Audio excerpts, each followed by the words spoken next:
Om Shanti. My name is Michelle Schimmel, and welcome to the annual Brahma Kumari's Peace in the Park event. It is my honor to be the MC as we explore Breathe Peace.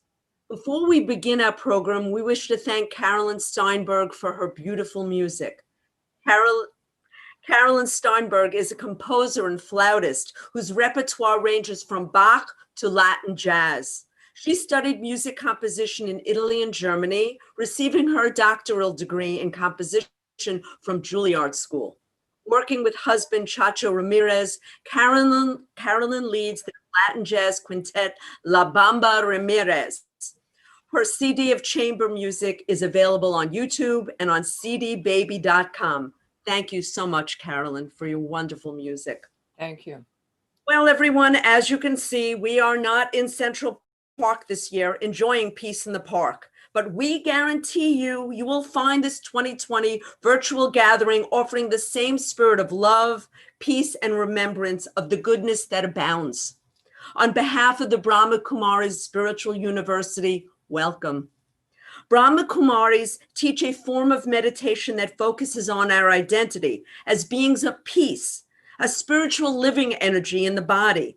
The organization teaches to transcend labels such as race, nationality, religion, gender, and ascribes themselves to a global culture of peace and inclusivity. The Brahma Kumaris have 8,500 centers in 110 countries.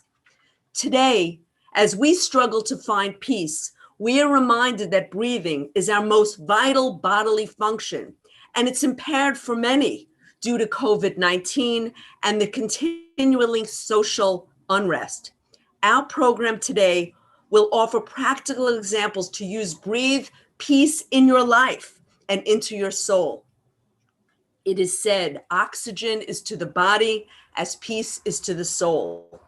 For the next hour and a half, comfortable spot to join us for a festival with a heart full of meditation, an information panel discussion, which will fuse science and spirituality as it pertains to breathing and music and dance and ideas to advance your own personal journey. First, we will have two performers to open up our celebration, Breathe Peace. Let me introduce them to you. We have singer-songwriter Paul Luftenegger, followed by gifted dancer Jiali Wang. Paul Luftenegger is an international multi-award winning singer-songwriter composer who writes conscious music to inspire and promote global love and kindness from within.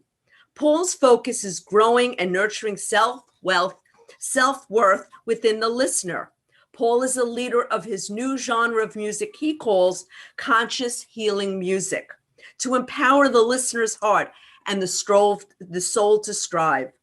Paul has been invited to the UN, the United Nations headquarters in New York City, 4 times to speak and sing his conscious music for the International Day of Yoga, the International Day of Women, and the International Day of Peace. In 2017, Paul helped over 2,000 people in need receive free hearing aids in Vietnam. Paul's song Diamond Light won the Honorable Mention Award from the USA and International Songwriting Competition in 2013, and the album of the same name won the Top 10 Award in London by the London Free Press. Paul is in the process of releasing his 7th album titled Seeds of Peace, funded by his worldwide fans. His music is used in classrooms to help children understand the importance of self-love and self-kindness. And followed by Paul, we will see Jiali Wang, founder, artistic director, and choreographer of 7 Midnights Physical Research. She is an award-winning dance artist currently based in New York. Jiali has earned her bachelor's degree at Beijing Dance Academy and her master's degree at SUNY College at Brockport. So now I welcome Paul. Thank you.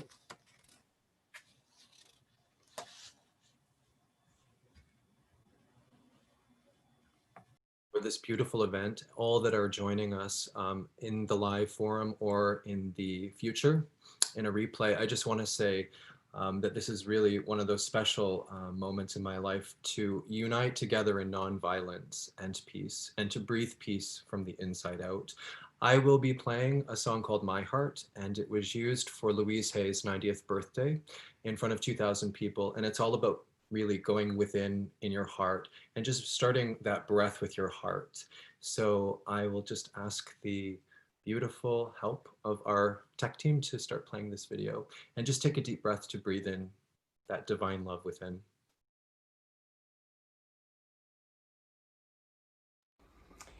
So just start with taking a deep breath in through your nose and out through your mouth. And I want you to just focus in on your heart. Take a deep breath in through your nose to your heart. And out through your mouth. And one more in through your nose. And out through your mouth. And again in through your nose. And out through your mouth. Keep breathing.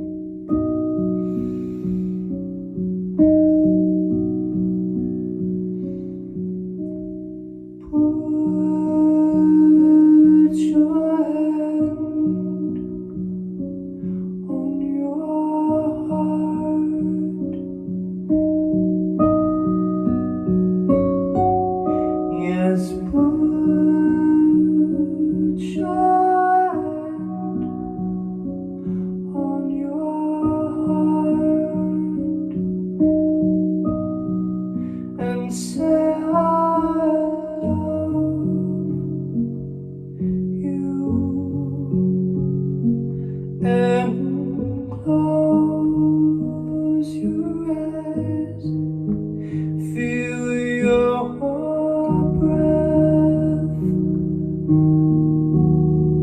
beneath that beautiful heart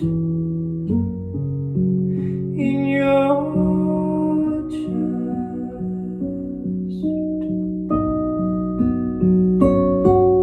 and look inside of your soul. There is a love coming to life.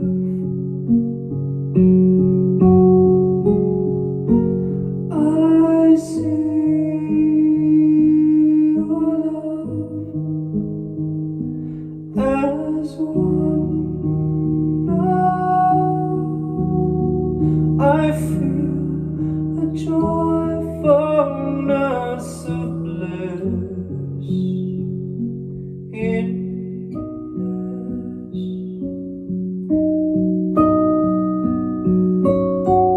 Oh, can you see a waterfall? And your heart is leading to it all. Your stream, how it flows, it glistens as it goes. So shine your light and shine your soul. Shine your light and shine your heart. You see, you are a radiant starlight, and raise your light.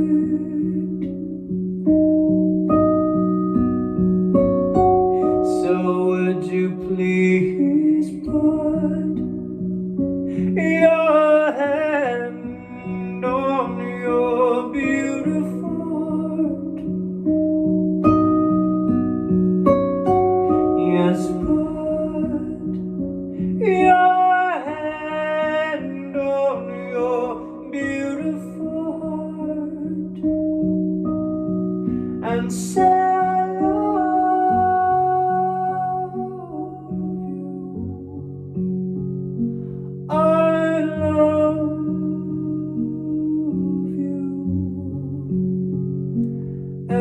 close your eyes, feel your breath beneath that beautiful heart. You have such a beautiful heart. You have such a beautiful heart. In your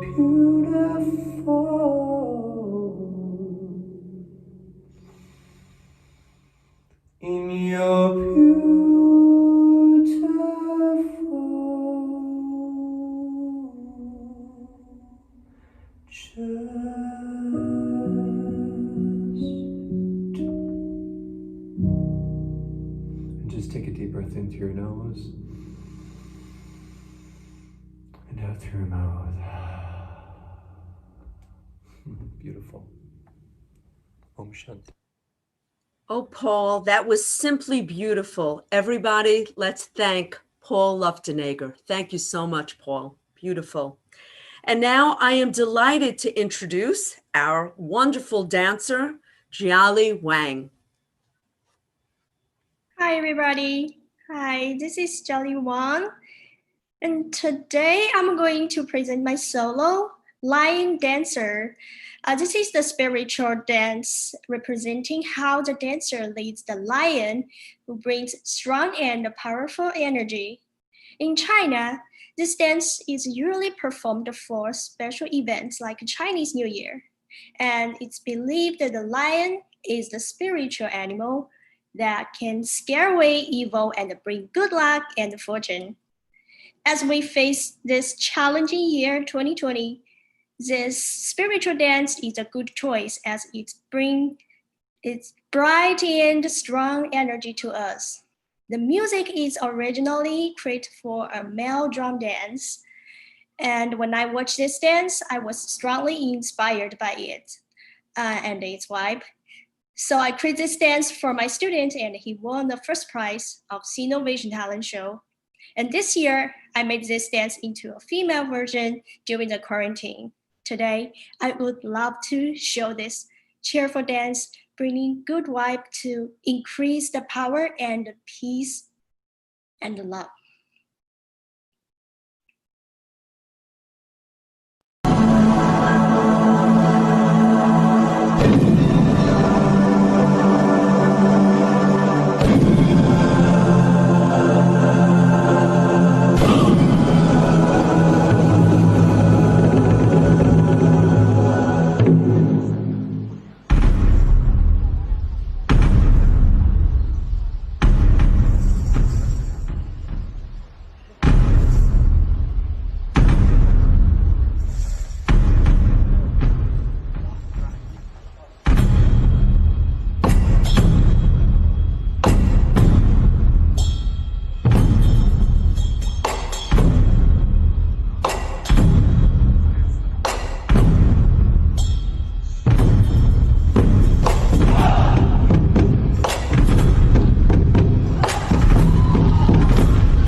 Thank you, everyone. Hope you enjoy this dance. Bravo, bravo, Jilly Wang. Let's thank Jilly Wang for a wonderful performance. Thank you so much. Beautiful, beautiful. So now I need to take a breath because now we're going into one of the centerpieces of our event today, and that is attention to our panel discussion, which will be blending science, medicine, and spirituality. We will dive into the vital function of breathing. We all take it for granted until we have to struggle with it or watch others struggle with it. We're going to ask you to add your comments and questions to the panelists in the chat on the Zoom, whatever platform you're on, be it Zoom, Facebook, or the YouTube platform. I'd like to introduce our special moderator for this conversation. Many of you know John Burgos, activist, mystic, social entrepreneur, and host of Beyond the Ordinary Show. John has committed his life to improving and enriching the lives of others. He created the show to unite and lead the next generation of transformation through providing a stage for emerging and provocative spiritual leaders, exposing and bringing light to the shared power of the awakened collective consciousness. John, welcome. Oh my God, thank you. This has been so wonderful. And Michelle, thank you so much for the light and love that you're bringing to this program. And for everybody that's here with us, can you, if you've been with us from the beginning, God, you must be able to feel what's been going into this experience and the love and the power and the creativity that's being shared as we're dropping into this awareness of the breath, of the power of peace that emanates through us. And when we're in an environment like this, when this is put together for us and when the receptivity of that and what that's teaching us in receiving, it's so beautiful. So I want to just bow to the organizer of this event, to all the sisters that have put this together, for your love, your courage, your unwavering strength as we're presenting this to the world.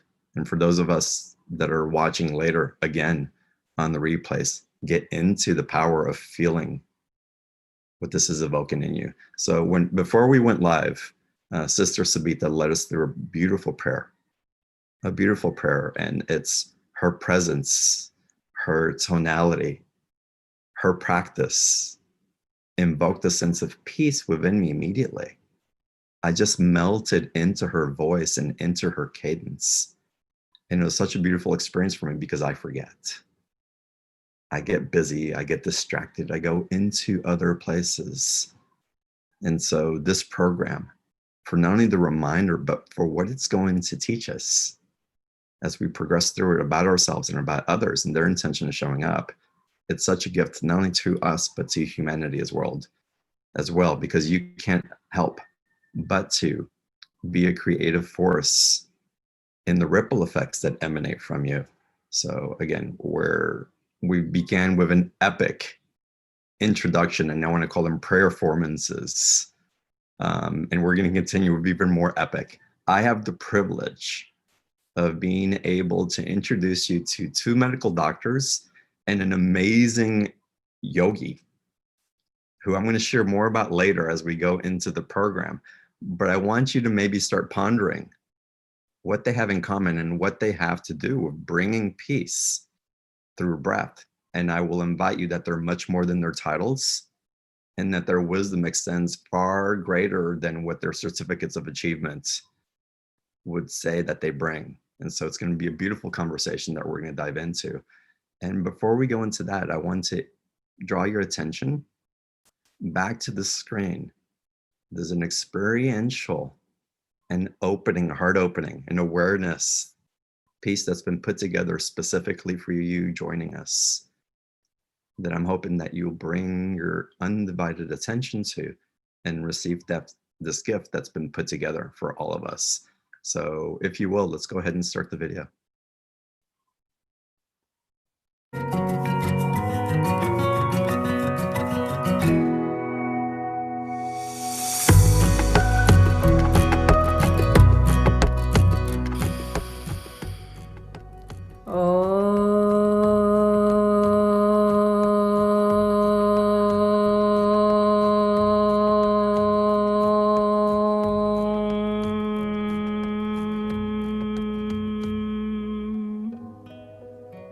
With each breath we inhale, the chest and belly expand, bringing fresh oxygen into the lungs. We then exhale, the muscles relax, the air leaves the lungs carrying the carbon dioxide. We breathe through the nose, air enters through the upper airway, traveling down into the windpipe or trachea. The trachea branches to smaller air passages in the lungs, the bronchi and the bronchioles, ultimately ending in the air sacs. These air sacs in the lungs are surrounded by capillaries, very small blood vessels. At this level, oxygen leaves the air sacs into the capillaries to be carried back to the heart and oxygen out to the body. At the same time, the air sacs pick up the carbon dioxide, passing it back up through these same airways to exhale. When we breathe effectively, we deliver the highest quality and amount of oxygen to each and every cell of the body. And then these naturally intelligent cells come together to create a state of optimal health. One effective breathing technique, which balances both the right and left side of the brain, is called alternate nostril breathing. Some of the benefits you may notice with this technique include strengthening your immune system and heart health, as well as promoting a calm and balanced state of mind. Now, how do we breathe peace? It actually starts with having the awareness that peace is our natural state of being. So as we feed our cells with oxygen, what thoughts are we feeding our mind? Our thoughts directly influence the chemistry of the brain, which then impacts each and every organ system. So when I have the awareness of peace, our stress hormone levels go down, our happy hormone levels go up, and the lungs are then able to work at their best, delivering oxygen most effectively throughout this body. So, dear friends, understanding that the quality of our thoughts impacts the quality of our breath is the key to breathing peace. So let's experience this together.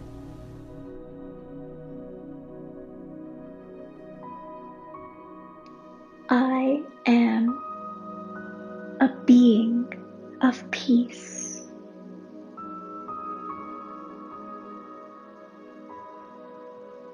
And I breathe peace.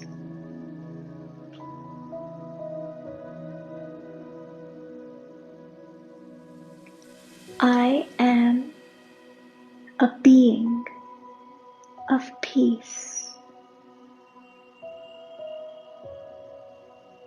And I breathe peace.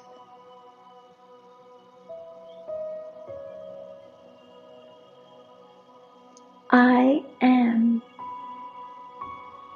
a being of peace.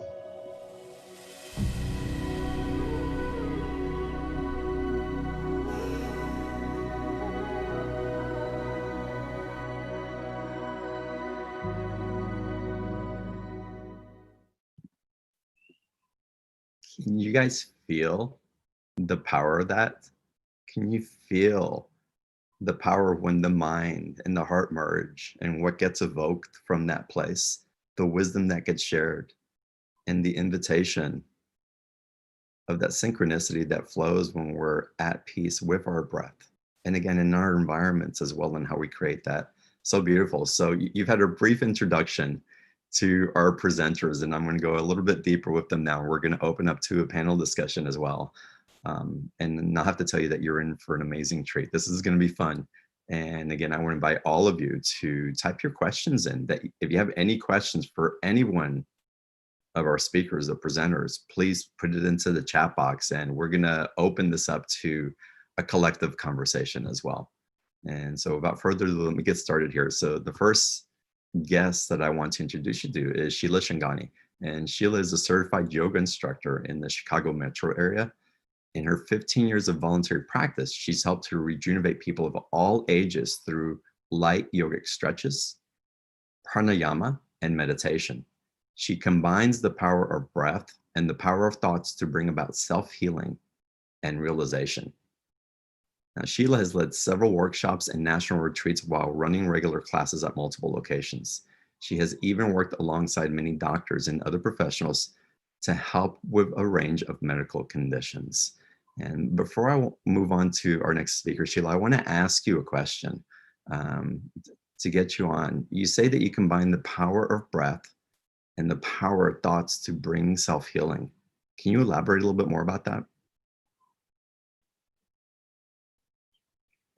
Sure, John. Welcome, everyone. Thank you. And as we all know, our thoughts impact our breathing, right? And if you think about it, that if you're in anxiety, if you're panicking about something, what happens to your breath? Your breath is impacted just as your thoughts are. So if you want your thoughts to be clear, your breath has to be in the awareness, and vice versa. So if your breath is calm and peaceful, then your thoughts, the quantity of your thoughts reduce and the quality improves.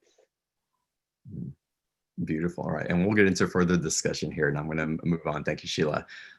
Rochelle. So Rochelle Goldberg, MD, received her undergraduate degree from the University of Pennsylvania, then medical school in Buffalo, New York. Her career, primarily in Pennsylvania, has included internal medicine, pulmonary disease, critical care, and finally sleep medicine. She is currently in full-time practice for people with all types of sleep disorders. She's presently the director for sleep medicine services for Mainline Health Systems in the Philadelphia area. She has publications in peer-reviewed journals with prior grant support from the NIH to develop sleep education programs. She provides deep sleep education to medical audiences at national, regional, and local meetings, and to lay audiences. And Rochelle, welcome. And I want to ask you a question before we get into the panel. Why did you go into sleep disorder, and why the power of breath? Why is it so important in your practice? Breathing is such an important factor. As we're awake, we're aware, and it's equally important in our sleep. Sleep is a restorative, relaxing process. It's meant to be a recovery period for us. Sleep, as many of us have experienced in the last few months, may sometimes be a challenge, but the breath and the regulation of the breath that our bodies do for us in sleep helps us still protect that recovery. My interest in sleep medicine came from my earlier training in lung disease, and I gradually heard more of other sleep disorders and how much of an impact they can have on our lives. So led me to the amazing ability to help people sleep and breathe in sleep better, more effectively, to give them that reward every day, to wake in the morning and to be able to feel that they have been prepared to welcome the day and the breaths that follow. Beautiful, beautiful. And we're grateful for the work that you're doing. So thank you. And finally, and not least, let me introduce Anjali Grover, who's a practicing medical doctor specializing in endocrinology. And she loves empowering her patients to truly understand their disease process at a holistic and feels that at a holistic level, and feels that meditation and having the right spiritual understanding is the key to truth, health, and healing.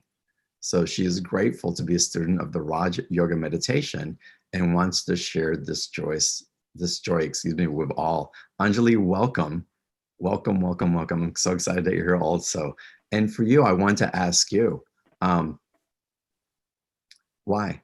Why is it that meditation for you and having the right spiritual understanding is the key to true health and healing? Thank you, John. It's so wonderful to be here with you, with everybody who's tuning in now and going to be tuning in later. You know, what I've noticed in the last 10 years that, you know, in our present system of health, for example, what we're talking about today in terms of breathing, when we think about breath and breathing, our mind naturally gets pulled to thinking about the lungs, thinking about the heart, thinking about the brain, thinking about, you know, effective breathing techniques and the postures. And of course, 100%, no doubt, that is very important and very necessary to understand. But in our present system of health, we ignore, or we forget, I should say, the aspects of the mind and the emotions and the being of consciousness that really impacts our health. And so in terms of our approach to health, to well-being, to breathing, I think remembering that is so important, and as part of my own medical practice is kind of central to how I practice medicine. I'm very happy to share that with everybody today. Well, we're grateful that you're sharing with everybody today.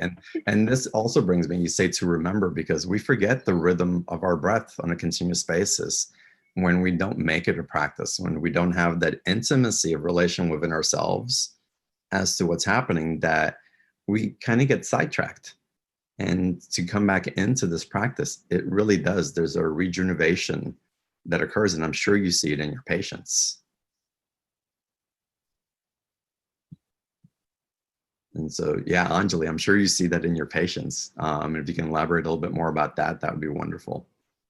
Yeah, so, you know, like I was sharing that, for example, if we have a system of health, right, where we look at everything, we look at the brain, we look at the lungs, we look at all the different organs, but we forget the heart, right? Would that really be a complete system of health? No, right? So to breathe effectively, to breathe peace, which is what we're all looking for, we have to kind of look at the whole system. And so in my approach to patients, sort of internally, and sometimes even in sharing with them, I like to look at this word human being, something that we call ourselves all the time. And I think we might not necessarily pause to think about what that truly means for us. But the word human being, right, it's two separate words. I just want to delve a little bit into that, if that's okay, you know, just to kind of share a little bit about that. So the human part of us, we all know really well, right? It's the physical body, the part of us that we can see, that we can touch, that we can feel, the part of us that's connected to breathing, to oxygen. And I always love to remind my patients that this body is a gift from Mother Nature, from life, right? So how do we take care of this precious human body? We talk about, you know, sleeping well, eating well, exercising, breathing, of course, which we'll go more into. So this is the human part of us, which we know a lot about. But then there's the being, right? Something that we don't think a lot about, but so beautiful and so important. So the being is that invisible life energy that actually makes this body move.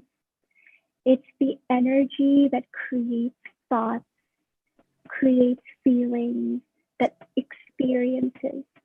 And this energy is made of that peace, that hope, that stability. But because we cannot see the being, we can't touch the being, we often forget about it, right? And so just like oxygen, we forget to nourish it, we forget to connect to it. And just like oxygen, we can't see it, It's invisible. We can't touch it, but we know how important it is. And, we're going to talk so much today about breathing and getting that oxygen. The same way that being.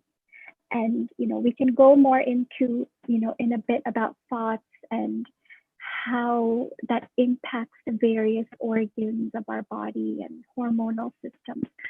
But this is kind of the foundation of what I like to look at when I'm interacting with patients, when we're trying to empower them, right? Addressing the human part, giving them the right medications, the right diagnosis, the right treatment, but then also empowering the being, that source and energy of peace, of light, of hope. So, Beautiful, Anjali. Thank you. Thank you. It's so wonderful.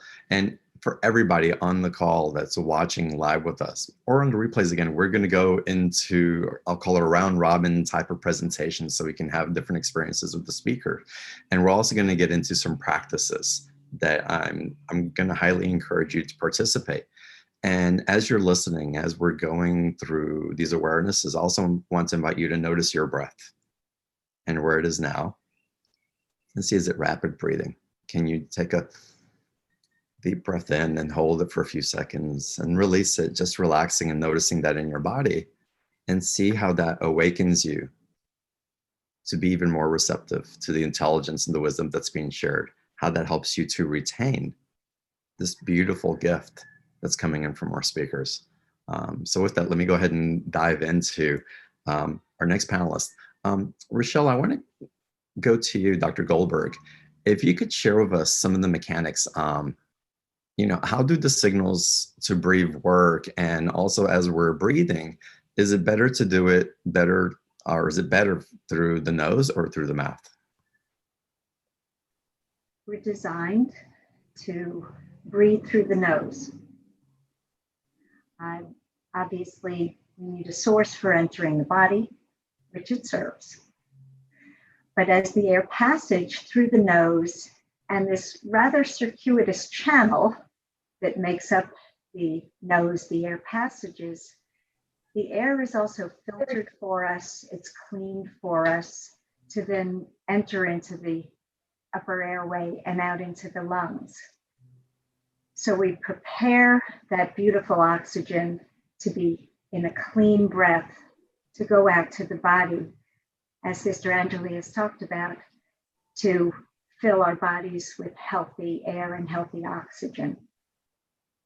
The way that this happens in our bodies is a beautiful choreography of signals that arrive to the centers in the brain that recognize those two gases that we mentioned earlier, the oxygen and the carbon dioxide. And the brain takes that information through an area that we refer to as the respiratory center in the brain. So it's the breathing part of the brain, if you will. And that allows us to know the signal to the muscles of the diaphragm to move, to expand the muscles of the chest so that the air can flow into the airway and out into the body.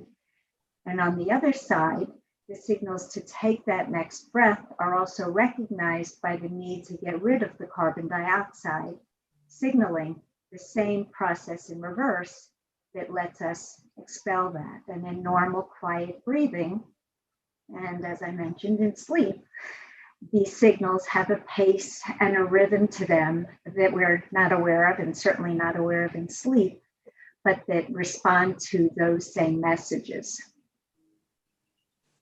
It's beautiful, Dr. Goldberg. One thing I want to ask you about and perhaps expand about is it's in the awareness of our breath, and depending where we are with it, it can also be a trigger for our parasympathetic nervous system and how we have reactions on an emotional level based on flight or fight responses. What have you noticed about that with the people that you work with, and what can you share that we might be able to do on a daily basis that would help to regulate that so that we're more within the inner power within ourselves rather than in that fight or flight response? I think we need to be able to learn to step back from that moment. And it's particularly difficult I see many people, and again, many recently, who are extremely anxious in their day. And I think they can spend so much of their day in that anxiety that they don't even really recognize the way they're breathing, and that that's not the healthiest way for them to be breathing.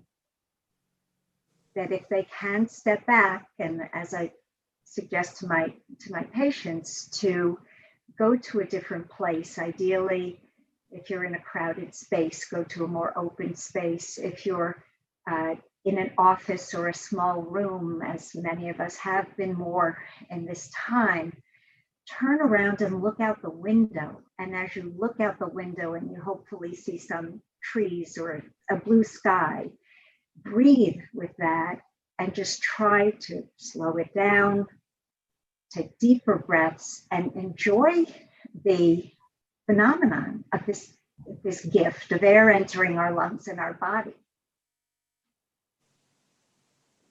Yeah, that's a wonderful, Rochelle. Thank you so much for that. And Sheila, I want to move over to you. And again, in light of, again, bringing the power of breath to bring about self-healing and self-realization, how does breathing help to calm the mind and body? So in the 15 years of teaching and, my observation, I have seen that people come to me for physical exercises, and they say, okay, teach me asanas and teach me other sort of techniques to keep my body fit. And when they come to realize that, okay, what is she teaching me? Breathing.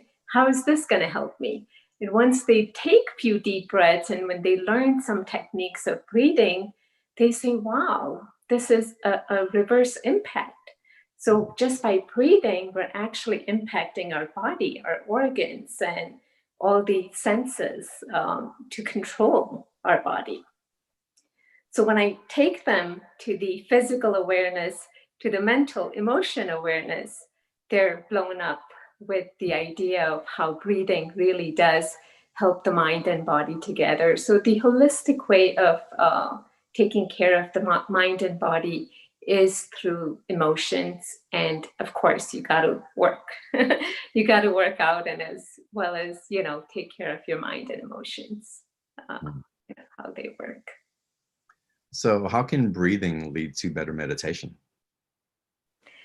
Well, as I mentioned before, that our quality of thoughts are, sometimes we don't even know, we're not aware. They're sometimes into 50, 60, 70,000 per day. So when you're breathing and taking a simple deep inhalation, and let's do that 3 times, just for a moment, sit straight and take a deep inhalation. And exhale. Inhale.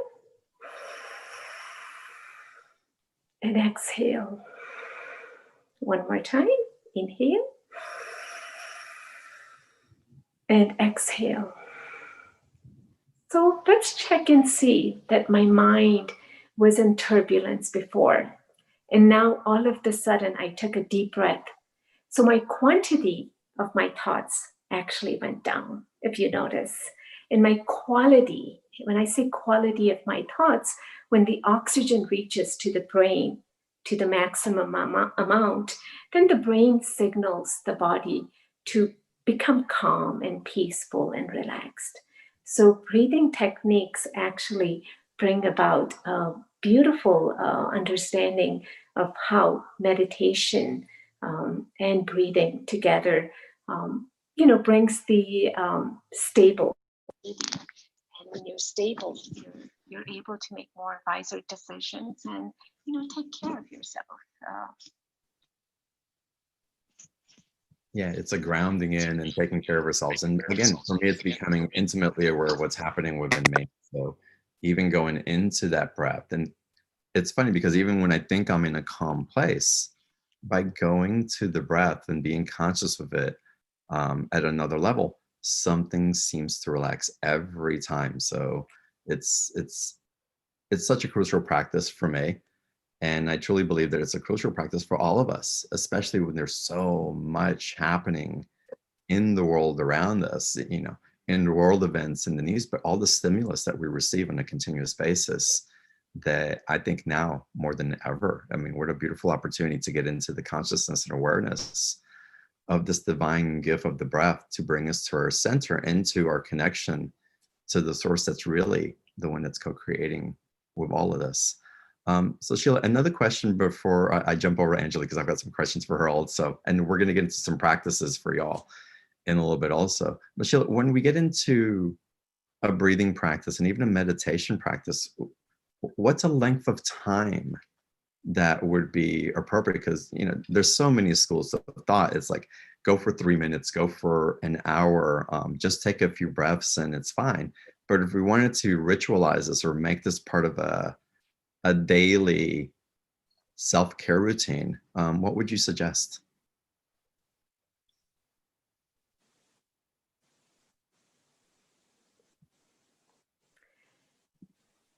Sorry, was that for Rochelle or That's for Sheila. myself? That's for you, yes. Oh, I'm sorry. Okay. You know, I would advise just a few simple deep breaths and some alternate nostril breathing, and just calming your breath, or maybe paying attention to breath, maybe 10 to 15 minutes a day. And that also works as meditation. So when you're breathing, you're calming your nervous system as well. And when you're meditating, you're doing the same thing. But let's say you're in stress, anxiety, depression, and people say, okay, sit down and meditate. It would be very hard for people to do that. But then when you bring the awareness to the breath, which is the consciousness, and you tell them to take a deep breath, they actually feel the awareness of the energy that is coming into their body, into their mind, to calm down. So the breathing, I would say about 10 to 15 minutes if you can. That will also serve in getting you prepared for meditation. Because a lot of times when you're meditating, you can't just sit. People say, I have so many thoughts. How do I meditate? So I tell them to breathe and slowly bring yourself ready for meditation. So they both go hand in hand, you know, as the body is surviving on the oxygen. So when you bring that oxygen to the highest maximum level, you're in that meditative state of feeling good and, you know, stress-free. That's wonderful. And it's funny because for me in meditation, the thoughts that come up and run through my mind are part of the meditation. They're just telling me where I am and how beautiful that they're indicators, not something that I want to condemn and push out, but the awareness that they bring in for me as I'm breathing. And for me, much like you said, if I focus on my breath and try not so hard to control my environment, the flow that happens from there becomes so powerful. And again, I get centered and much more peaceful that much quicker when I remember to do that. So wonderful. Thank you for showing that, Sheila. And Anjali, I want to go to you now. Again, we've gone into different techniques of breathing and the mechanics of how the breath. Now, how do we bring that peace with that breath, especially given that everyone's concerned now about their total health and the state of the world? How is it that you get to peace? How do we bring that into our lives? Yeah, beautiful question. I want to make sure you can hear me because I'm having some technical difficulties. You can hear me okay? You're a little low, but we can hear you. Okay. Let me know if it's not audible clearly. But, you know, just actually elaborating on what Sheila was sharing, that first, you know, breathing properly will calm the mind, right? I mean, that's such a beautiful thing about breath, is you can look at it from so many different angles, right? Mentally, emotionally, spiritually, physically, it all supports the breath. So from a different perspective, expanding the perspective a little bit, once the mind is actually calm, how do we breathe that peace, right? As you were saying. So first it starts with the awareness of that being, right? Remember we were talking about human and being. So starting with that awareness of the being, the energy within us that creates thoughts. So actually it starts with having the right thought, right? And you know, what happens every time we have a thought? I know Sheila was saying that we have 60 to 80,000 thoughts a day, which is a lot of thoughts, right? And every time we have a thought, chemicals and different hormones are released in the brain. And when that happens, two different things happen simultaneously. One is that feelings are generated. So we can feel stressed, we can feel anxious, we can feel peaceful, we can feel hopeful. So one is feelings are generated, but the other is that these chemicals and hormones talk with every single organ system of the body, including the whole mechanism of breath and breathing. So depending on which chemicals we make, right, each organ can work at its best and most efficiently, or they can work lesser than best and less efficiently.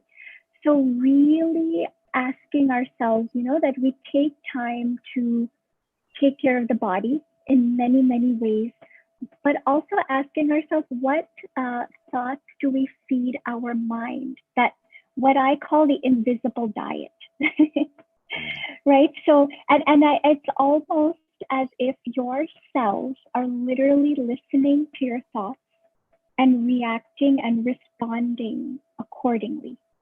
And so just like oxygen gives energy to the body, our thoughts are like oxygen for the mind. And so depending on what kind of thoughts we have, it'll create certain chemicals and hormones, and that will have an effect on the body and either make us energized or not energized. So it all starts at the level of the thought, the body, and then the breath. And I know this is all science and theory, but I think the best way or the best authority, I think, is experiencing it. And I'm sure we've all experienced how when we have certain thoughts, what happens to our body, what happens to our breathing. But I feel that since we're actually all here and we have a few moments, if maybe we can do a little experiment to kind of tie together these three levels, if that's okay. That would be wonderful, yes. Yes, okay. You can still hear me okay? Yes. Yes, okay. So let's, we're gonna experience we're gonna do it in a contrast. So you can experience what stress feels like, and I know we're very well experienced in that. And then we'll contrast it with a more positive, peaceful energy. So let's just sit upright, and we can start with a thought, and I can guide you through this. So we start with the thought, I have a lot to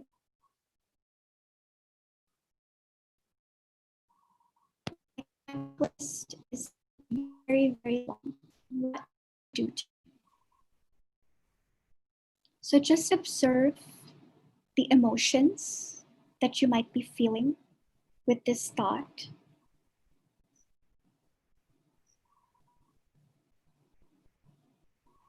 And then observe how your body feels, the different muscles. Are they tense? Are they loose? And then observe your breath. What's happening with your breath?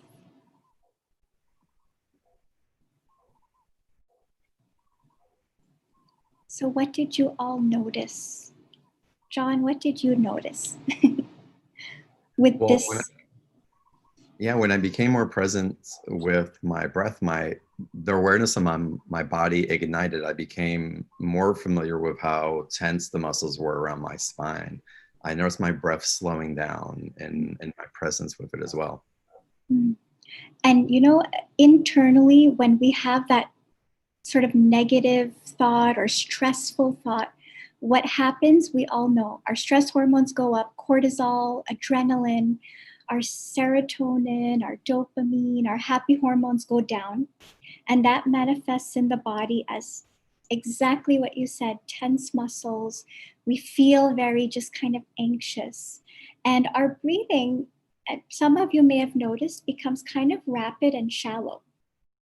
Right? So you see that connection between awareness, thought, body, and breath. So let's now do the opposite, if we could. So sit upright again. And let's have that thought. I am so grateful for today. And find one thing, bring into your mind that one thing that you're grateful for today. Just bring that on the screen of your mind.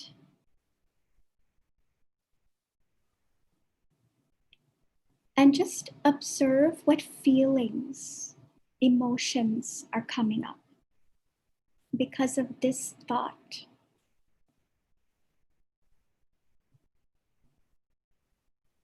And how does your body feel? Your muscles, your abdomen, how does it feel?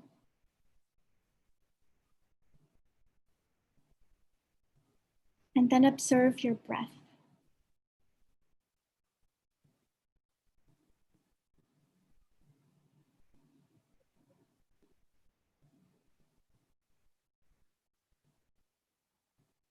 Thank you.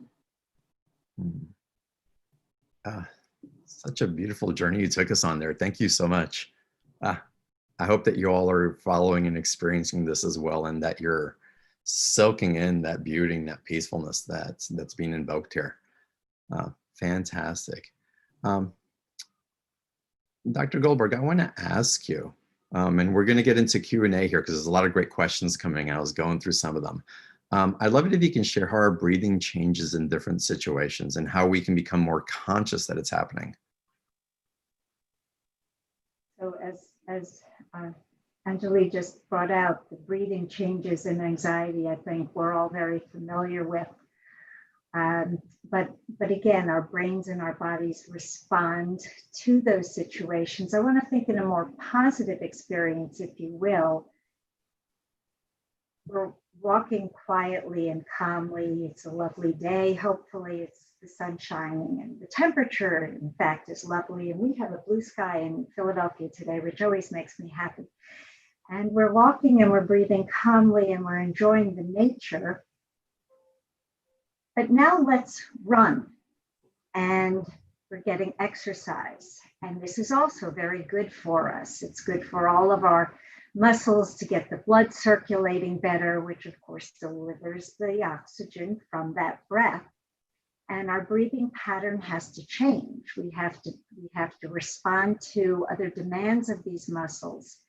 And again, the brain is receiving these signals that let us know we need to breathe often more shallowly so that we can exchange the air more quickly in response to those demands in the body. And often in that situation, we all know that the nose is the source of our breath normally, but in that situation, we will often change to breathing through the mouth. Now, this is, again, a normal response in that exercise situation. I can deliver the breath more quickly so that those short, shallow breaths that I'm trying to exchange to keep up with the demands of my body are available. If you're sick and your nose is stuffy, you do the same because our bodies need recovery. The nose may be very congested and the air won't get through as well as we might need it to help us heal our bodies. There again, the mouth comes to the rescue. The path is shorter, it's more direct, and we deliver the air that way. So this again is our brain's response to, if these signals are not processing at the one level, we go to the other level and we meet the needs of our bodies. Yeah, that makes sense. That makes sense, Dr. Goldberg. And I have to ask you, and I want to pose this to all our panelists, and I'll try to be quick because we do have Q&A and some other guests that we need to introduce. But for you, Sister Rochelle, again, we get into the breathing and we get into the mechanics, into the awareness of how it stimulates us. And for me, that breath is my connection to my source, to my guidance. How does breathing bring you to a connection into your spirituality, into maybe a force that you would consider bigger than you, or that's inviting you into the bigness with it, I would say. This is me. Yes, you, Rochelle, please. That is it. I find that when I can bring myself around, as I tell my patients, step back. I have to talk to myself about that as well at times.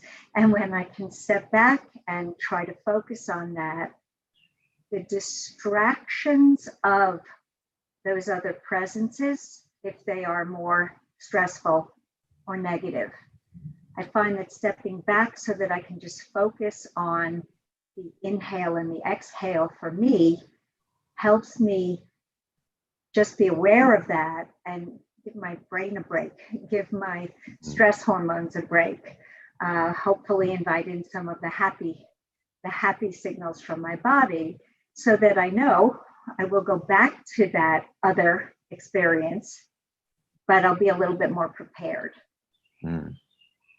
Wonderful. Thank you so much for sharing that. Sure. And Sheila, I'll go to you now with the same question, the connection to the breath, the connection to peace, and how it relates to your spirituality.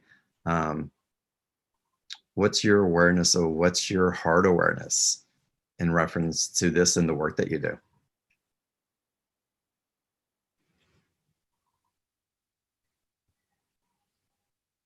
And again, this is for Sheila.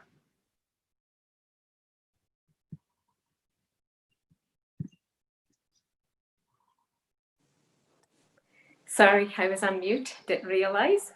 But John, that's a very, very good question. As I was telling that, without the breath, your body cannot exist. So the awareness of the breath actually connects you to that higher power. And when you're connected to that higher source, that breath is the realization that you're on this earth and having these experiences and connecting with the source. It's a self-realization and self-motivation to really be in that spiritual intoxication all the time, because that's a gift given by upper source, higher source, supreme, whatever you want to call it. So when you're in that awareness, the spirituality, the connection of spirituality connects really well, because without the breath, the body actually has no existence, right? Without the oxygen, the body actually has no relevance. So the awareness of the breath really is connected to spirituality in a very subtle way that we don't realize. Yeah, well, we get to experience it as we go into the ecstasy of some of the feelings that get emoted when we're in that space. And again, for me, you're just such a beautiful walking embodiment of what that is. So thank you for what you bring in and how you bring it. All our panelists, but still. And Anjali, I want to ask you the same question. Again, you teach from a medical perspective. You bring in an awareness. I feel you also as being very spiritual, even though you would carry the certificate of the MD, which again, there's labels on and the science behind it. But the merging and that balance that you bring in through the essence of who you are, how does that relate to your spirituality and your spiritual practice?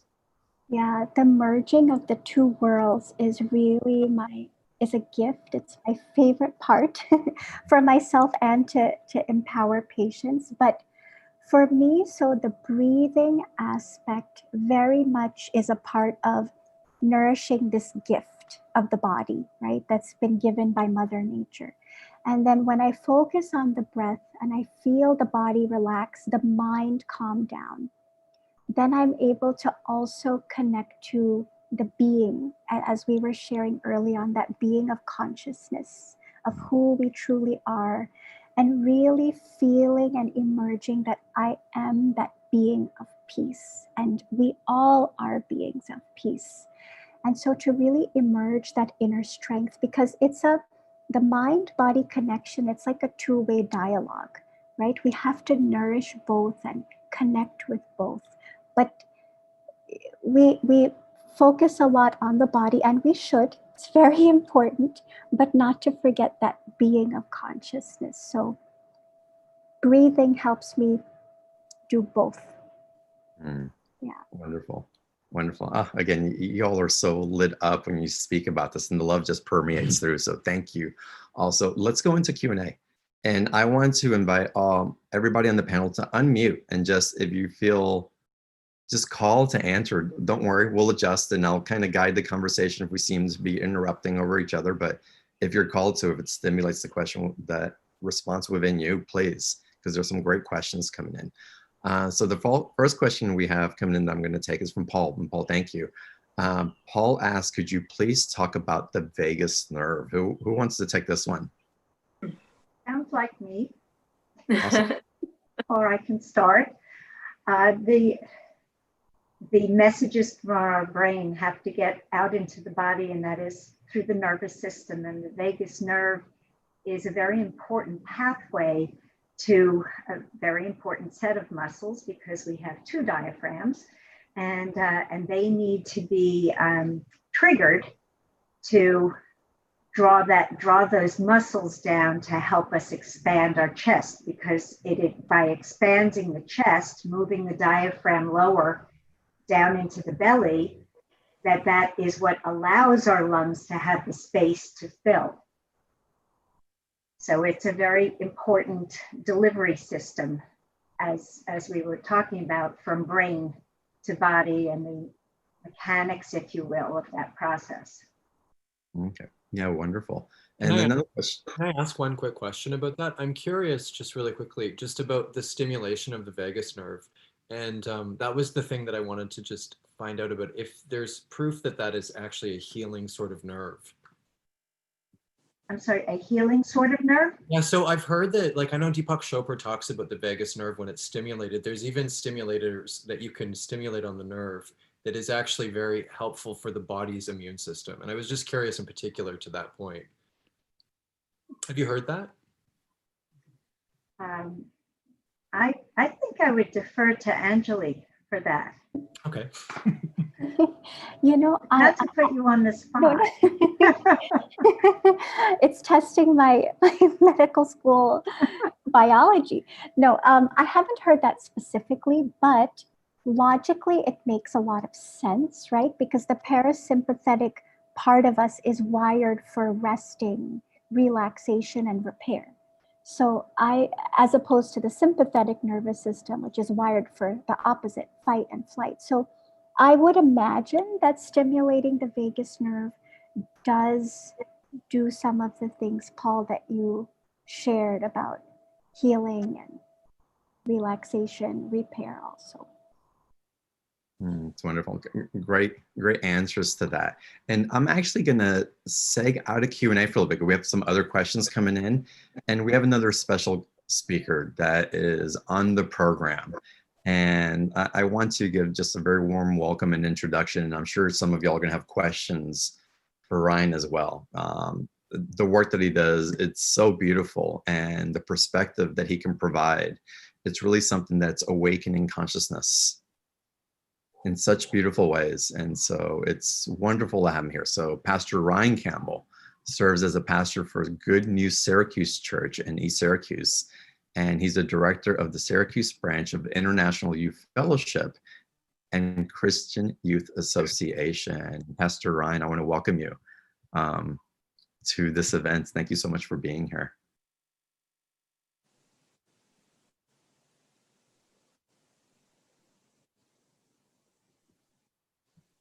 And see if we can get Pastor Ryan unmuted. Oh, yes. Hi. Welcome. I was on a phone call a while ago. That's why I didn't see that you were calling me in. That's okay. That's why I started the Q&A. I could tell. Thank you so much. My name is Ryan. Thank you guys for having me. I think if you guys were at Peace in the Park last year, you would have seen our youths dancing. The question they asked me is, what has kept me during these uncertain times?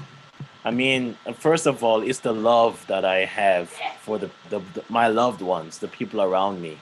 And second of all is my youth that are around me, the youth that I care about, that I think about. I worry about their future. And because I have to live for them, then I can't subdue under the circumstances that we're facing right now. And so I would say for me, my organization, we are all about how you think, how you see a certain situation. We say it's the heart that leads the body, but there are many people that are led by their hearts are led by their body. If they're sick, then their heart becomes sick as well. But even though I'm sick, if my heart has the power to overcome that sickness, it's the same as saying that your mind has changed from looking at a situation and saying it's bad to looking at it and naming, no, it's good. Even though it looks bad, it's good. So it's changing your words, changing your mind, change the way how you see things. So this is the mindset that I live with as I go through my daily life. And this is the mindset that I teach our young people. Now, the second thing that they asked me is, what did I do? What have I been doing for our youth during this time? And so I have thought about it a lot since the quarantine started. Like, what can I do virtually to keep our youth active and not to fall into the situation that, what's going on around them? And we came up with a lot of programs, a lot of virtual programs where the most important thing is where they can have a space where they can feel free to share their hearts. Because people, even though they're living in the same house, they don't know each other. It's like they're strangers. They're family, they're friends, they're in the same house, but it's like they're strangers because they don't share their hearts with each other. And when I talk about this, many young people, they end up committing suicide or ending up in prison or doing all sorts of bad things. But people said, oh, that young man, he was such a good man. Why did that happen to him? That's because we are not able to see what's going on inside the heart. There's an invisible world that we cannot see, and that happens all inside here. So in my organization, I make a lot of programs for youth to express how they feel, to share what's really going on in the depths of their hearts, and to have genuine friends that can tell them that they're wrong when they're wrong. Nobody wants to hear when they're wrong. But when you hear that you're wrong, then you have an opportunity to learn something new and to get better at what you do. So I created a lot of programs, online programs where they could be able to express themselves. Of course, it was fun, it was exciting, a lot of games, activities, but I created that space. In Zoom, you can do breakout rooms. You put them in breakout rooms and they just meet people from all over, the country or from different countries. And they just talk about, how they've been going through quarantine. And I got so many reviews that these kind of programs saved my life during quarantine. Many of my youth, they send me messages saying that. So that's how I actually kept my youth during these times. And the third question they asked me is, how would I, let me just look at it. I don't want to word it wrongly. Precisely put my perspective on the social unrest that is going on. I don't want to put it this way, but I'm a black man, right? And a lot of people talk about this racism that's going on a lot. But I put it this way, I'm not affected by it too much. And that is because I believe that my heart has become mature enough to see the good in the bad. I think that's how I see it. It's all about what kind of perspective you have. Are you looking at things through what it looks like, or are you looking at things in a hopeful way in the future? It could change in any second, but people are just looking at what's going on right now and they think that that's the end. But I tell people, it's not the end. Don't be tied down and bound to what's going on right now, but look 10 years later. When I look at my youth, there's a youth that is, given a lot of trouble. He always smoke, drink, go to party. Everybody call him a troublemaker. I say to him, 10 years later, you'll be a doctor. 15 years later, you'll be the president of this country. That's how we have to plant hope inside of the hearts of people, not just young people, everyone we meet. And that hope is what changes them. So my perspective on this situation that we are facing right now is it's all about how you see it. You need to change your perspective, change your eyes, and that's what changes your life. My motto is a changed mind brings a changed life, and a changed life brings a changed world.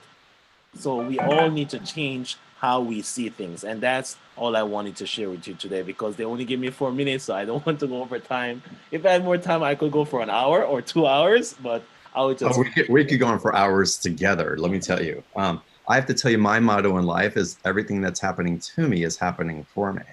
And what you've stimulated for me also, and what you're beautifully embodying, is that you are a walking embodiment of breathing peace. And it's proven through your actions. It's proven through your awareness. It's proven how you're showing up, yes, for others, but simultaneously how you're showing up for yourself in that calling that becomes so clear when you're in that connection that stimulates flow, that stimulates abundance. And from that abundance, you can't help but to share from that overflow. So thank you for the work that you're doing and for being such a beautiful example of what's possible when we're living, breathing our peace.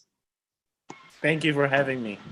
Yeah. And hopefully you're going to stick around. Maybe some questions that are coming in for you as well. So let's open up to a little more Q&A before we go on to the rest of our program. And there's a couple of special things and people that are to follow here. So I highly encourage all of y'all to stay tuned. It's like, I feel the heart just expanding more and more as we go on here. And Ryan, you're getting so many comments about what an inspiration you are and speaker. So again, thank you. So let's see here. We have a question that came in. And again, for our panelists, whoever wants to chime in, this comes from Mahilia. Thank you. In sleep, we are not aware of our breathing, but in sleeping with a companion, we notice difficulty in breath. What should we do? Patients always find it curious that they can be making a racket, snoring, or stopping breathing. And this is described often very vigorously by a bed partner, in part because their sleep is disturbed by all that noise and because they're worried about that person's next breath. You have concerns about your partner's breathing, you bring it to their attention and be prepared for them not to really think it's anything important, because they would know. But again, they won't because they're asleep. If you do have these concerns, absolutely, it should be brought to their primary care provider's attention to have a discussion, especially if that person has other medical problems that can be associated with a common type of breathing disturbance in the night, which is the sleep apnea condition. If that person has high blood pressure, has diabetes, if they have heart problems, or even if they seem otherwise healthy, they can still have sleep apnea. If they're overweight, that can increase the likelihood of sleep apnea, but you can be a skinny young woman and be observed to be doing the same thing, and it would still be a medical concern to discuss. Yeah, thank you for that. Thank you. All right, and let's go now to Anjali. Can you answer the question of how our back and spine muscles are affected by our breathing? It's a question that came in about that. I mean, I would say that, when we're not breathing appropriately in terms of the right posture, the right techniques, then that probably means we're putting a lot of pressure on our back muscles. And so they spasm, right? So I think the biggest thing, and I know Sheila can probably add to this, is our posture when we're breathing, right? That's a huge part of it. Because if your lungs are not open and you're not sitting nice and tall, for lack of a better term, you're basically squishing all your organs inside, right? And so to compensate, your muscles will get tight and spasm. So healthy breathing, right breathing means the rest of your body is probably going to be happy too. And you just spoke very nicely, because in the spine, when we're a child, our parents always say sit straight. And there's a significance behind that. When you're sitting straight, there's an energy flow in the spine as we talk about 7 chakras. So that energy flow is going through. And if you're sitting, either not straight or, other ways, you're not getting that energy to flow in a proper way. So you're blocking that channel. So sitting straight brings the awareness, and also the energy is circulated in a proper way. So your muscles don't spasm and you feel good. Your backache goes away. Yeah, that's really good advice. And Sheila, while we're at it, and perhaps this is going to be our last practice for today as we move on in the program. But Sheila, maybe you can guide us into just a short practice, and you can show us the proper alignment and posture as we go into that practice. I think that'd be wonderful for everybody that's participating. Yeah, absolutely. And the one question that we touched before with Rochelle was sleep apnea. And one of the breathing that really helps with sleep apnea, or, any snoring problems or any other night-related issues, which we're not aware, this breathing really helps a lot. So first, sitting straight, meaning you don't have to be so tight that, your body is aching to sit normally. So you just sit normal, yet your spine is erect, and just being aware of your consciousness with the body. And when you're relaxed and when you're conscious, you'll notice that you feel much better instead of being in that tight position. So be comfortable. You can sit in any position. I tell people, if you're sitting on the sofa, chair, floor, it really doesn't matter. You can do the breathing exercises lying down, because sometimes, in patients with paralysis, they can't sit. So we have them lie down and do the exercise, and then they're able to sit up and do it. So let's relax. And I'm going to show you one breathing exercises, which will really help today's world: anxiety, stress, sleep apnea. So we're going to take our right hand, close the right side, and inhale through your left nostril. Now take your fingers and close the left, exhale right.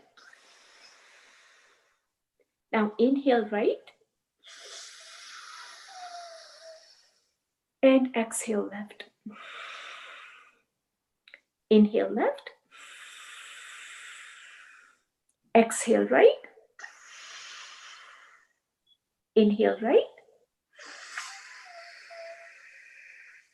And exhale left. And you basically just continue like this for 5 minutes, and you'll notice that a lot of my students, when they say I can't sleep and they do this 5 minutes before going to sleep, they swear they sleep like baby.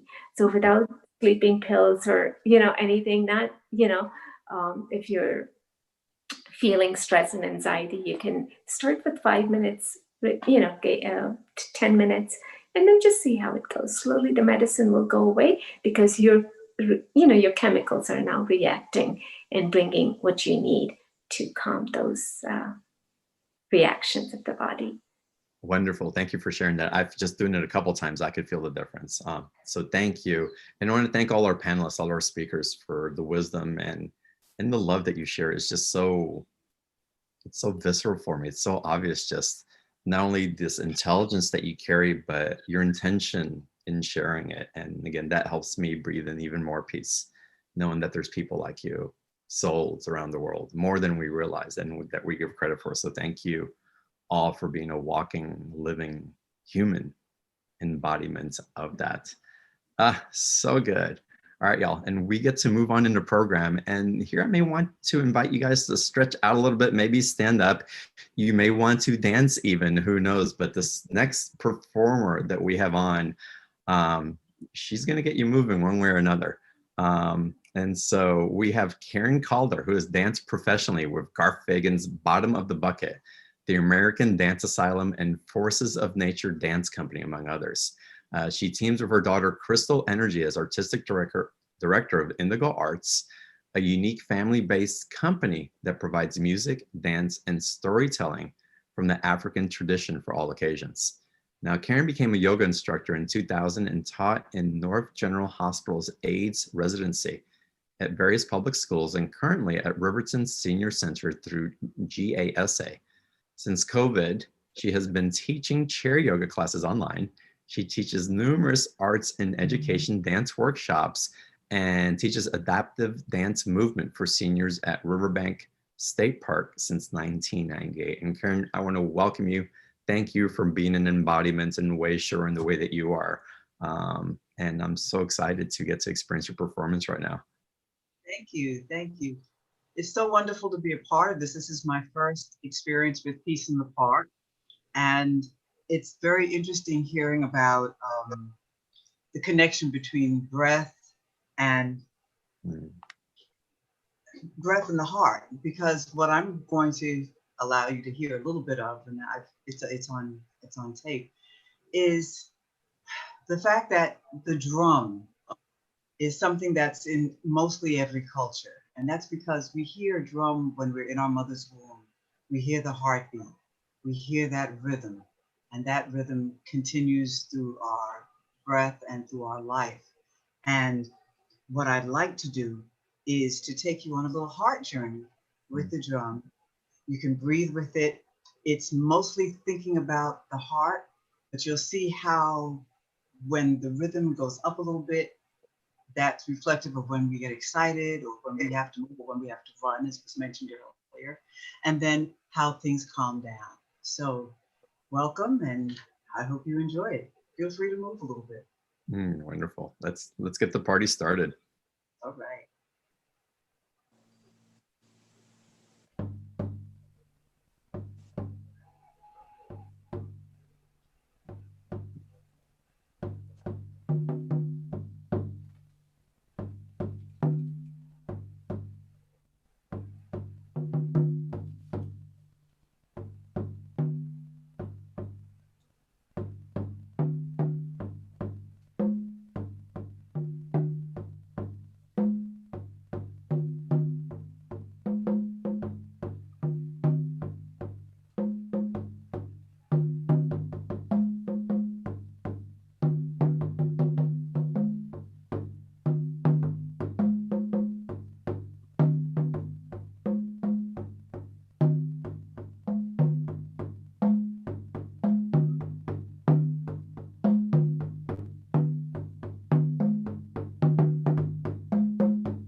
Oh my goodness. Thank you for that gift. Thank you. So wonderful. And again, I want to bring awareness to ourselves. What are we feeling in our hearts, in our bodies? How's our mind adjusted to these beats? And again, to this gift of another way, yet to breathe in and bring in peace. Such a beautiful gift. Thank you so much. And we continue with the gifts. And next is we're going to be gifted with presence. And with all the sisters that I've had the absolute honor of meeting in this journey, in this invitation to moderate, so much light that is streaming through in love and in service to others. And our next presenter or speaker is, you will feel her presence if you haven't met her before. Gayatri is a spiritual educator, writer, and speaker. Since 1980, she's been the Brahma Kumari's representative to the United Nations in New York.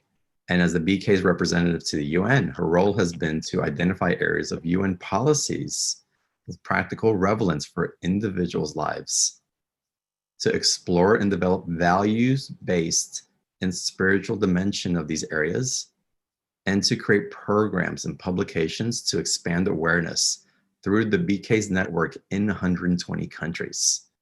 Now, Gayatri has co-authored a number of publications: The Story of Immortality, A Return to Self-Sovereignty, Something Beyond Greatness, Conversations with a Man of Science and a Woman of God, and Human Rights, Spiritual Rights, in honor of the 50th anniversary of the Human Rights Declaration. Sister Gayatri is also the vice chair of the International Day of Yoga Committee at the UN. Gayatri was born in Guyana and currently lives in New York City. Sister Gayatri, welcome, and thank you so much for this. Thank you so much, John, and thank you everyone else. And today, what I was asked to do is to lead you in a reflection, but before I do that, is to also, I would like to share with you some of my experiences on listening to every one of you as you presented today. Today is the International Day of Nonviolence at the UN. And so today I wanted to spend the day thinking of the life of someone like Mahatma Gandhi in relation to the life he lived of nonviolence, that life of ahimsa. And I wanted to connect it to the topic that we so beautifully have been sharing on today, and that's breathe peace.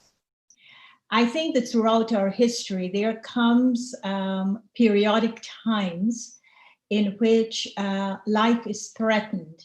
Life is threatened in such a way that it is almost as if it's going to be extinguished. But of course, we know that life is immortal. During the days of Gandhi, it was the suffocation of human beings through colonialization and the justices and the injustices of that. And so Gandhi knew that if he wanted to make a difference, he had to breathe in a different way. So he breathed nonviolence. Today, again, we are looking at the various threats that sometimes feel as though it's going to annihilate the world, it's going to extinguish human life. But again, we have to understand that and practice and experience that there is something that we need to think differently about to be different human beings. And today, again, it is as if that breath in our human life is being taken away, whether it's by a pandemic or whether it's by social unrest and injustices. But we must survive because that's the nature of life. And the nature of life is to live on because it is immortal. So this Breathe Peace initiative that we're presenting today as part of the Peace in the Park, because of not being able to be in Central Park, we have created Central Park on Zoom. And the breathing of the peace is a kind of a resilience. It's a kind of a ahimsa, non-violence. It's a kind of truth, satyagraha, and it's also definitely peace, which is shanti. So what I thought, as I was thinking of Gandhi's life and Gandhi, what he represented in terms of nonviolence and my own spiritual practices of nonviolence, and as I was listening to you, conveniently, I decided to take some threads and put it next to what you were saying, in different ways. So I begin with this quotation from Gandhi in which he says that for a nonviolent person, the whole world is one family. He or she will fear none, nor will others fear him or her. And I like that very much, because breathing peace is all about setting myself free from fears. And that is definitely connected to that intrinsic nature of nonviolence in the soul. Paul began with his beautiful song of Beautiful Heart.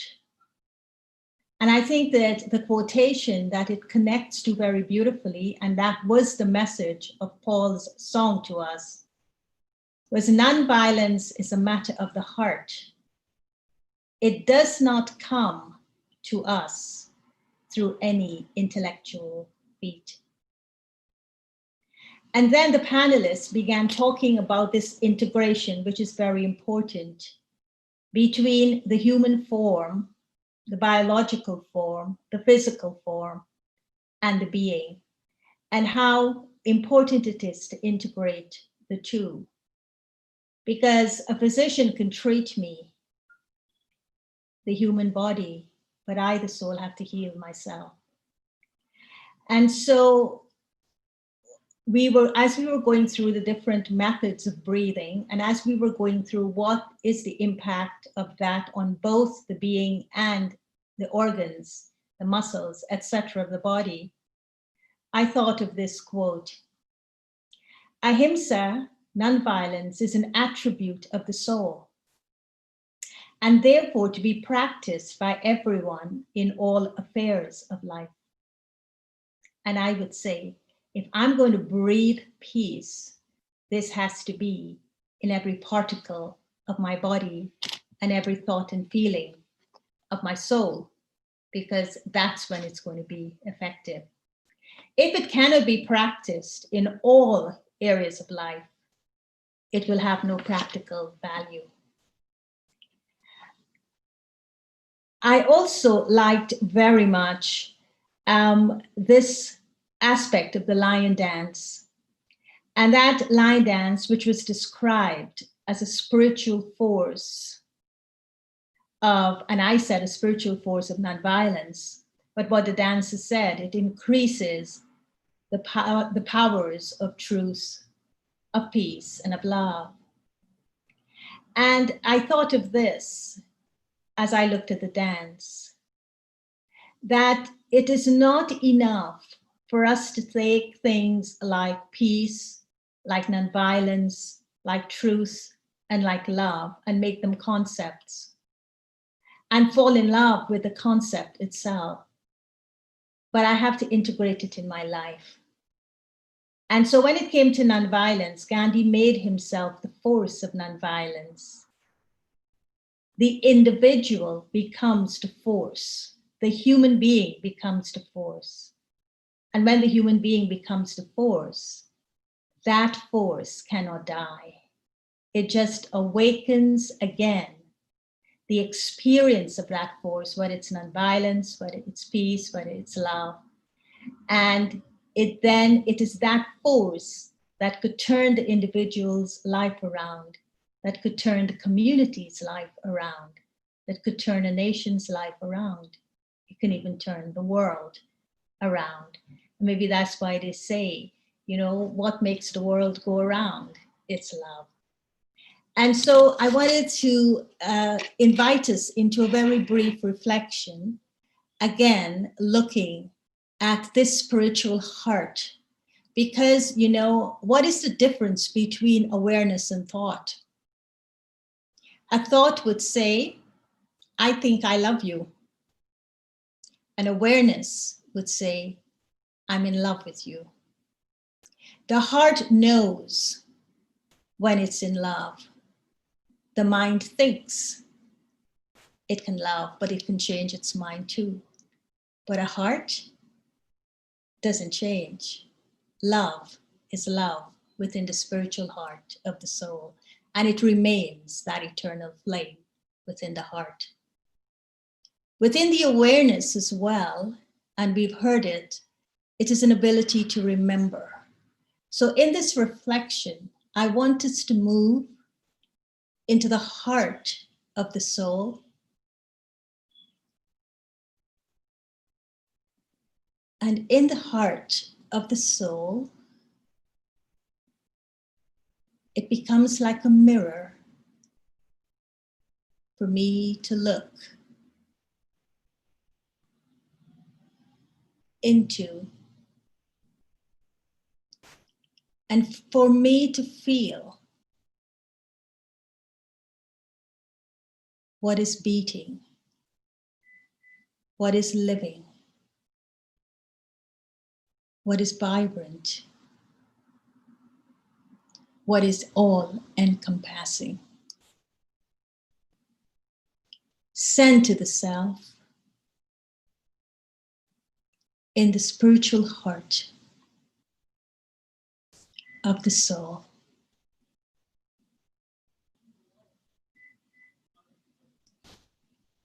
The presence of my heart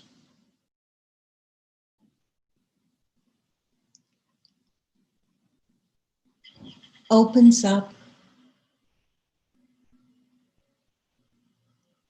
my ability to heal,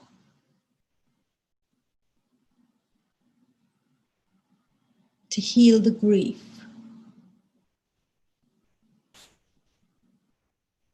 to heal the hurt,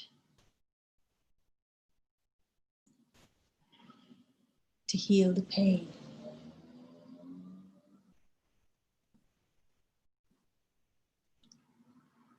In this healing, I give a deep sigh, a sigh that tells me I can breathe again. I can breathe without fear. I can breathe in freedom.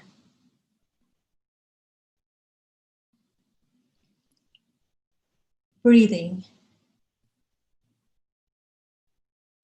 is a repetitive act.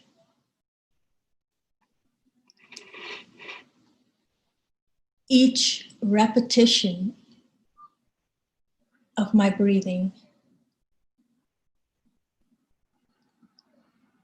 when connected to my spiritual heart,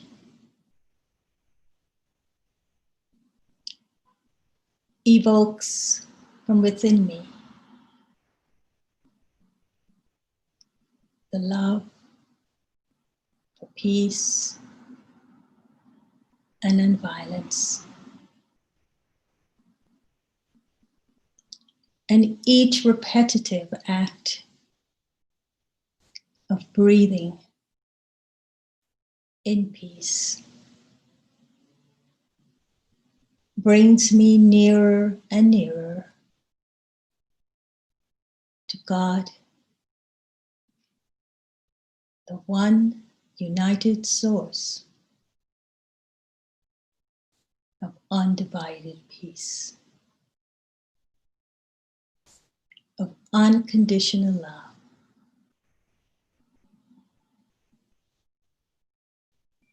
and of a truth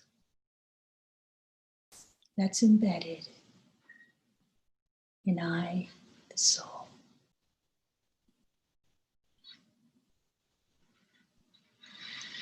Thank you, and Om Shanti.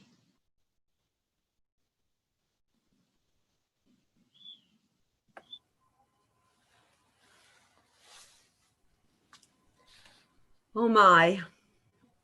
My dear sweet brothers and sisters, John, Sheila, Rochelle, Anjali, Ryan, Karen, Gayatri, what a wonderful tapestry you wove for all of us, pulling together all the strings of biology and spirituality and love that we know in our soul is so interconnected. And everything you said, those jewels can be used immediately. So thank you so much for your time and the effort that went into that panel. You know, you made it look easy. We know this is years of thought and practice, and it was so wonderful to watch on such a level for me. So thank you so much. I hope the audience felt the same way I did. It was literally breathtaking. So I have a lot of work to do because it was beautiful. So we're winding down, but before I introduce our final performer, singer and actress Michelle De La Fave, the Brahma Kumaris want to thank our Peace in the Park team. And that's Sister Gayatri, Sister Sabita, Tony Figueroa, Yuritsi Govia on our technology, as well as Cindy Pinella, Crystal Zhang, Arjun Lal, all of our superb panelists and moderator. Thank you, John. And our wonderful, wonderful performers. We are grateful for your time, your dedication to this special event. And thank you all the friends who helped promote the event and social media and sending it out, making it the success that it is. And a special thank you to our audience. But last, but certainly not least, thank you to the one above, the ultimate source, without whom many things would not be possible. I have a few quick announcements before we have our final performer. At the conclusion of this event, please visit the Brahma Kumaris USA website or the Brahma Kumaris at the UN YouTube channel and their Facebook page. You can view, as John said, this event can be viewed over and over again, and we urge you to share it with your family and friends. You're also invited to attend the launch of a 15-minute video a meditation video on compassionate nonviolence on Thursday, October 8th. For more information, please put your email in the chat and we'll correspond with you. And as a special gift to you today, we are giving you that wonderful Breathe Peace video exercise that you enjoyed and used on our YouTube page. And also look for follow-up events to this event. We're going to have a video check from one of our doctors on the panel. We're going to check on your breathing to see how you're doing. And now it is my pleasure to present Michelle De La Fave, and just to say that Michelle is a familiar face to millions of television viewers through her work on the Dean Martin's NBC television series. She was selected to be Dean's gold digger on his show and during his summer variety series. And she performed with Dean Martin on every episode of his program. She has made guest appearances on The Michael Douglas Show and The Tonight Show, and even appeared in the film version of the musical Annie. She was part of Bob Hope's World Christmas Tours, entertaining our troops, and that continues today as she performs for veterans groups and is a headliner at many New York City nightclubs, including the Metropolitan Room, 54 Below, the Duplex, and Don't Tell Mama. And Michelle is currently a soloist at the St. Mark's Church in the Bowery. She has 2 recent recordings that are on vocal CDs, and they're available. And I urge everyone to go to our websites and read the full biography of all our performers, our panelists, and our moderators on the Brahma Kumaris Facebook page. And now, Michelle De La Fave. Thank you.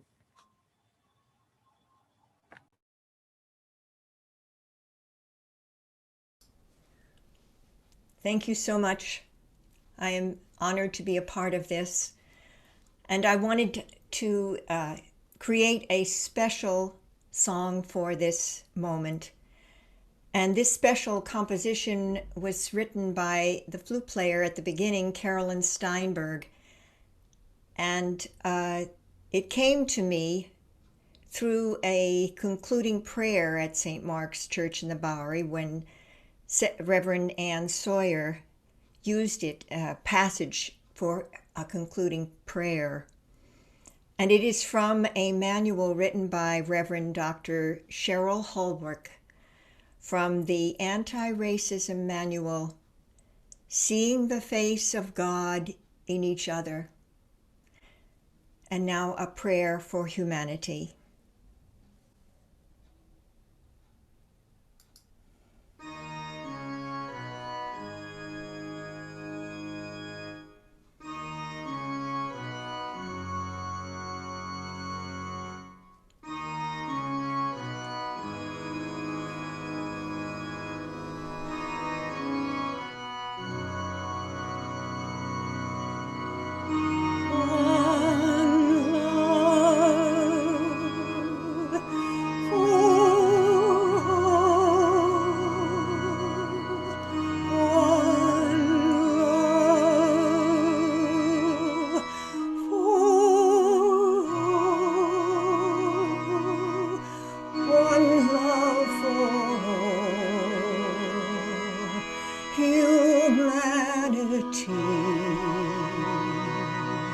May peace be with you and with your spirit. We have a gift. Our differences are the gift. Interdependence is our strength. Pray for the world. Pray for humankind. Pray for the world.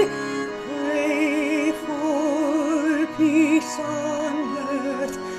Pray for the world.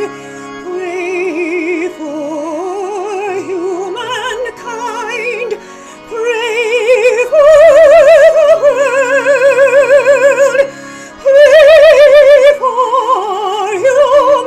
humankind. We have a gift. Our differences are the gift. Interdependence is our strength. One love for all. Shalom. Namaste. One love for all.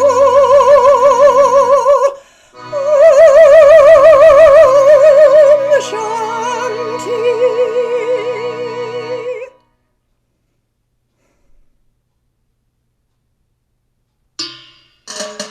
Ooh, a little change of pace, a different vibe. I know you all know Bob Marley's One Love, One Heart. Let's get together and feel all right. One love, it's one heart. Let's get together and we'll feel right. You can sing with me and move. One love, it's one heart. Let's get together and we'll feel right. Oh, let's get together and we'll feel alright. Well, love is the power to connect and change the world. Open your heart to that power of love. Just remember this simple thought when you sit, breathe and pray. When you give love, you will receive love in return. Oh, one love, one heart. Let's get together and we'll feel alright. It's one love, one heart. Let's get together and we'll feel alright. Let's get together and we'll feel alright. Yes. peace, love to all human beings and all beings. Thank you very much. Amen.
I just want to say thank you to all of you